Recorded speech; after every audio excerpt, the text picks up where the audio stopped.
Hi, my name is R.J. Mathews, and I chose my whistleblowing case um, on Harry Marco Polo's and the Bernie Madoff Ponzi scheme. Um, Reviewing the chapter in our textbook, Trevino and Nelson have a couple of guidelines on how to decide when to blow the whistle, and some of the values that they suggested that we keep in mind when deciding when to blow the whistle are: number one, truth; number two, employee, customer, or other stakeholder rights; trust; fairness; harm; personal reputation; reputation of the organization; and laws being broken or compromised. Something that the author suggests and that I really liked, they say that it's very important that we understand what we value, and that not only that we understand them, that we practice living those values so that we know when these things are being compromised, so we know when they are being compromised and can bring it to the attention of appropriate chains of command. The authors also suggest a 7-step approach to blowing the whistle. The first step is to talk with your immediate manager and discuss the issues. If you are not satisfied with the direction from that point, number two would be to discuss the issue with your family. This is an important step, I think, because you need the full support of your family. They need to know what's going on. If you have to venture past step one with your immediate manager and go through other avenues.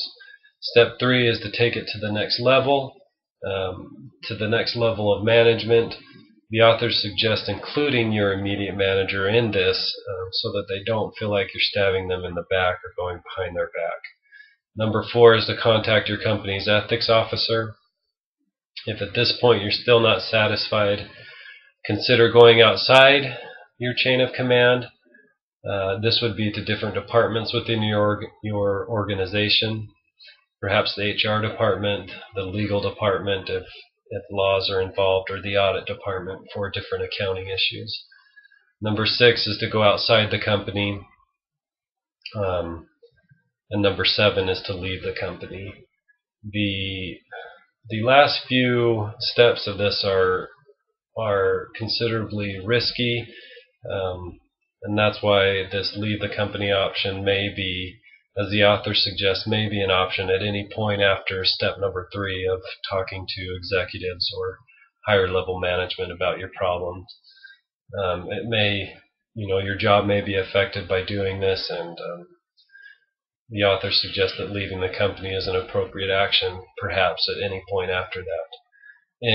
In the Harry Marco Polo's case, his was a little bit different, and this is why it intrigued me. He was not an employee of Bernie Madoff and didn't blow the whistle from within. He actually discovered and uncovered this Ponzi scheme from outside.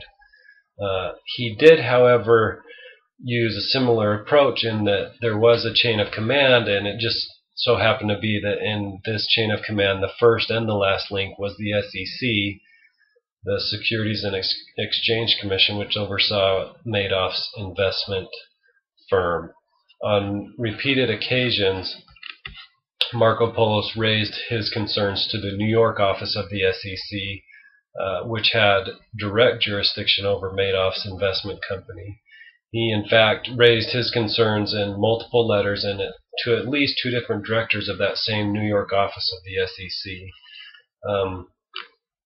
Also, at some point, he did go to the press, who didn't want to seem to listen. He tried to go through the chain of command and then went outside to the press, who didn't seem to want to listen either. But most importantly, I think, in Marco Polo's case, most important was his persistence. He knew that there was something wrong, and he attacked that until there was a resolution. I feel like this is a very important characteristic of anyone who wants to blow the whistle, to see it through to the end, no matter what it takes. And I enjoyed this case and value what Marco Polo did. Thank you.